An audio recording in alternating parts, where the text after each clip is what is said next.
All right, so today we're going to dive deep into this really fascinating story about the American Revolution. Oh, yeah. One of those kind of hidden gems that, make you rethink what you thought you knew. Absolutely. And to help us with this, we're using an episode of the American History Hit podcast. Okay.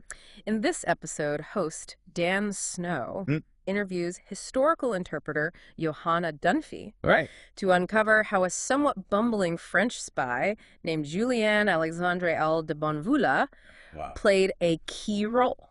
That's a mouthful. Now, that name itself is a mouthful, right? It is. Yeah.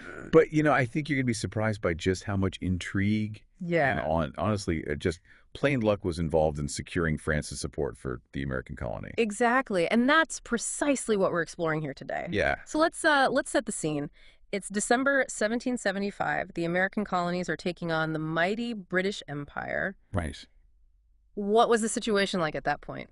The outcome was far from certain. Right. The colonies were facing a formidable opponent, and they desperately needed allies. Yeah. Enter Bonvouloir, who arrives in Philadelphia on a secret mission Right. to assess the situation and report back to France. And where does this clandestine mission take him? Right into the heart of colonial Philadelphia to a place called Carpenters Hall. Carpenters Hall. Why is this place so important? Well, think of it as the unofficial headquarters for the early stages of the American Revolution. Okay. Remember, declaring independence was a risky move. Yeah. The colonists had to be strategic, and Carpenters Hall provided a less conspicuous meeting place than, say, the Pennsylvania State House, which we know today as Independence Hall. Yeah. It's where the First Continental Congress met in 1774, trying to find a way to patch things up with the British Crown while asserting their rights. So they weren't ready to break up with King George just yet. Not quite, but things escalated quickly. Yeah. By May 1775, the war had begun. Right. And reconciliation seemed impossible. That shift is really important because it sets the stage for Bonvouloir's arrival. Now imagine in this very building where the colonies first debated their grievances against Britain. Yeah.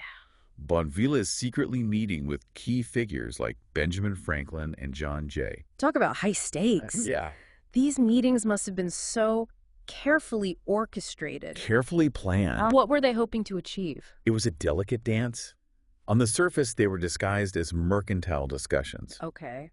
But in reality, it was a chance for the Americans to assess France's intentions. Right. And perhaps even nudge them towards an alliance. Yeah. And on the French side, Bonvouloir was there to gauge the strength and resolve of the American forces. So a lot of cloak and dagger maneuvering happening Absolutely. in the dimly lit rooms of Carpenter's Hall. They couldn't risk being detected by British spies.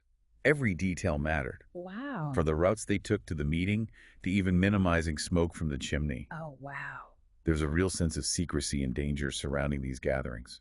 And it wasn't just Franklin and Jay involved, right? There was this shadowy group known as the Committee of Secret Correspondence. Right. What was their role in all of this? Think of them as the intelligence arm of the Continental Congress. Okay.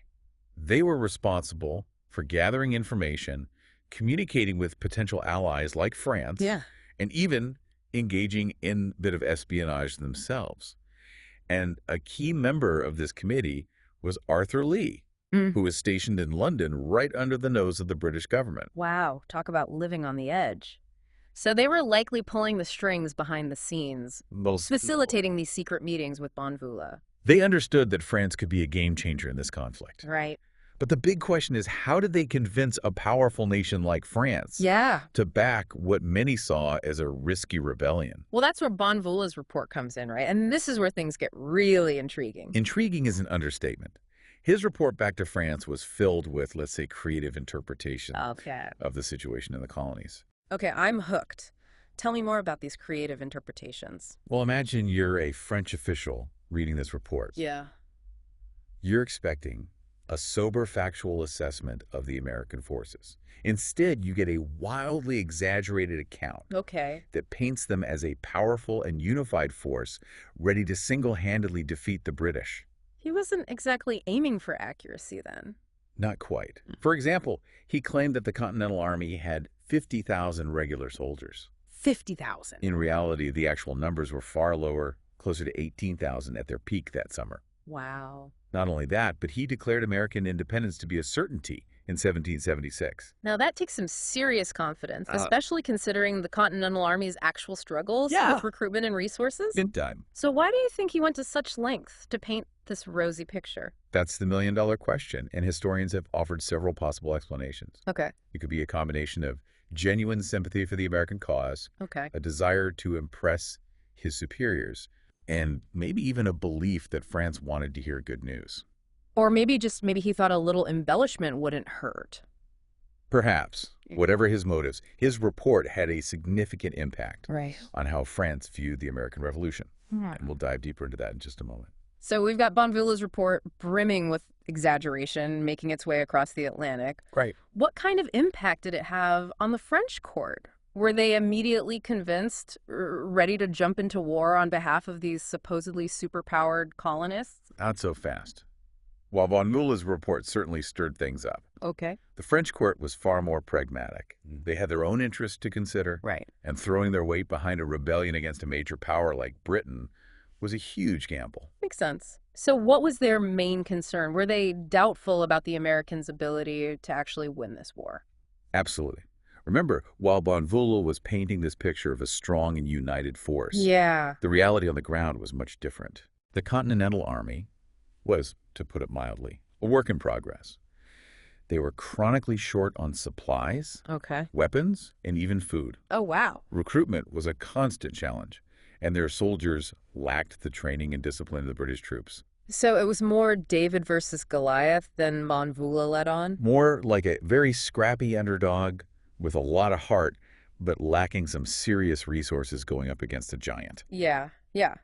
But there must have been something about the Americans' cause that appealed to the French right, something beyond Bonvouloir's inflated claims. You're right. France saw an opportunity. They had their own score to settle with Britain, having lost the French and Indian War just a couple of decades earlier. Helping the colonies gain their independence would be a major blow to British power and prestige. A little payback.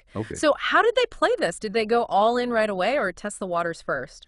They opted for a more cautious approach. Okay. Initially, they provided covert support, sending money and supplies to the Americans through secret channels. They were watching closely, waiting to see if this rebellion had any real chance of success. And were the Americans doing anything to encourage this French support, or were they just kind of sitting back hoping for the best? Oh, they were actively working behind the scenes. Okay. Remember, figures like Benjamin Franklin and John Jay were incredibly skilled diplomats. Yeah. They understood the importance of cultivating relationships Yeah. and making a persuasive case for their cause.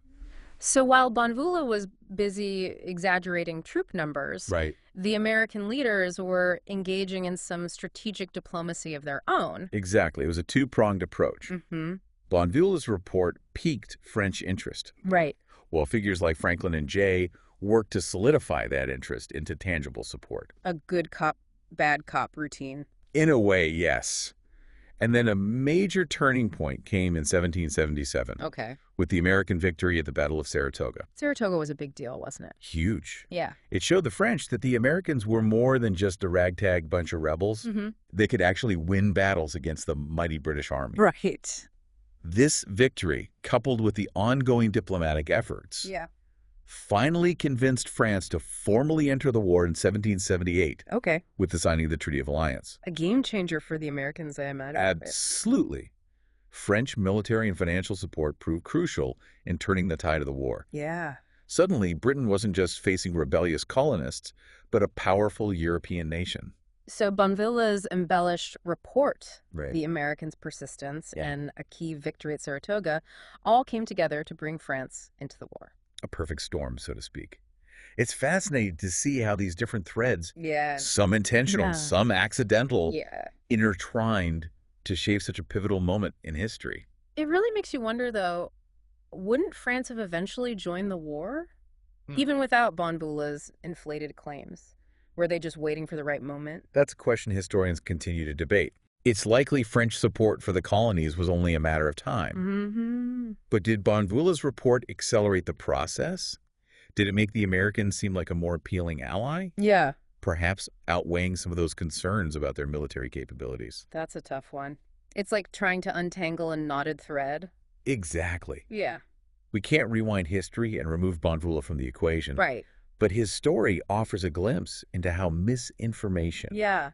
even unintentional, Yeah. can have a real impact on world events. Right. And it raises questions about the complex interplay between individual actions and larger historical forces. Which brings us to a crucial question for our listeners. Why does any of this matter today? What can we learn from this story that happened centuries ago, beyond just a fascinating historical anecdote? It's a fantastic question, and it's one that goes beyond the American Revolution. Okay. This story highlights the enduring power of information, or in this case, misinformation. Think about it.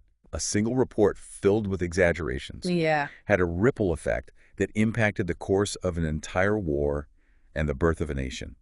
And how does that connect to our world today? We live in a world saturated with information, and it's not always accurate. Right. Separating facts from fiction, discerning truth from spin, has never been more important. Just like the French court had to assess the validity of Bonvouloir's report, we constantly face choices about what information to trust and how to interpret it. So Bonvouloir's story is a reminder to be critical thinkers. Absolutely. To not take everything at face value and to consider the motivations behind the information we encounter. Absolutely. Whether we're reading news articles or social media posts or even historical accounts, it's crucial to ask questions, consider different perspectives, and be wary of those who might be, let's say, embellishing the truth. Wise words. So as we delve deeper into this tangled web of spies, secret meetings, and misinformation, what are some key questions we should keep in mind? Well, think about the role of information in shaping historical events. How did Bonvouloir's report influence French perceptions of the American Revolution? Did it create a bias that ultimately led to their involvement in the war? And what about the American side? Were they aware of Bonvouloir's embellishments? Did they use his report to their advantage? So many layers to uncover. And as we continue to explore, we need to keep in mind that every historical account, every document, every piece of evidence is filtered through the lens of the person who created it. Precisely. It's like assembling a giant puzzle where each piece provides a glimpse into the past. But it's up to us to put them together, understanding that the complete picture might be more complex than it initially appears. And that's what makes history so fascinating, isn't it? It's not just about memorizing dates and names, but about engaging in a constant process of discovery, interpretation, and questioning. Exactly. And as we continue our deep dive, we'll uncover more twists and turns in this captivating story. You know, it's amazing to think that a seemingly minor figure, Bonvouloir played such a significant role in shaping the course of history. I mean, who would have thought that a French spy with a penchant for exaggeration could have such an impact on the outcome of the American Revolution? It really speaks to the unpredictable nature of history, doesn't it? Sometimes those seemingly insignificant actions or events can have a ripple effect that we never anticipate. It's like a chain reaction where one seemingly small event sets off this whole series of consequences. Precisely. And in this case, Bonvouloir's embellished report acted as a catalyst, accelerating French involvement in the war.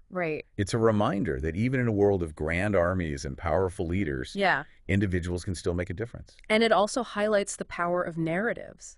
Bonvouloir's report, even though filled with inaccuracies, captured the French imagination. It presented a compelling story that aligned with their own interests and aspirations. Absolutely. It tapped into France's desire to weaken Britain and reclaim their global standing. It's a reminder that history is often shaped by the stories we tell ourselves, the narratives that resonate with our beliefs and values. So as we wrap up this deep dive into the story of Bonvouloir and his role in the American Revolution, what's the one key takeaway you want our listeners to remember? I think it's this. History is a tapestry woven from countless threads. Some bold and obvious, others subtle and unexpected. And while we often focus on the grand narratives and the major players, it's crucial to remember that those seemingly insignificant details, those hidden stories, can be just as impactful. And that's what makes studying history so rewarding, isn't it? Absolutely. It's a constant process of discovery where we peel back layers of time to uncover those hidden gems that challenge our assumptions and reshape our understanding of the past. Precisely. So to our listeners, I encourage you to keep exploring, keep questioning, and keep digging deeper. You never know what fascinating insights you might uncover. Because as we've seen with Bonvouloir, sometimes those seemingly minor figures or overlooked events can hold the key to understanding the larger forces that shaped our world. Absolutely. And who knows, maybe you'll even stumble upon a hidden story that rewrites history as we know it. Thanks for joining us on this deep dive, and we'll see you next time. Thanks for having me.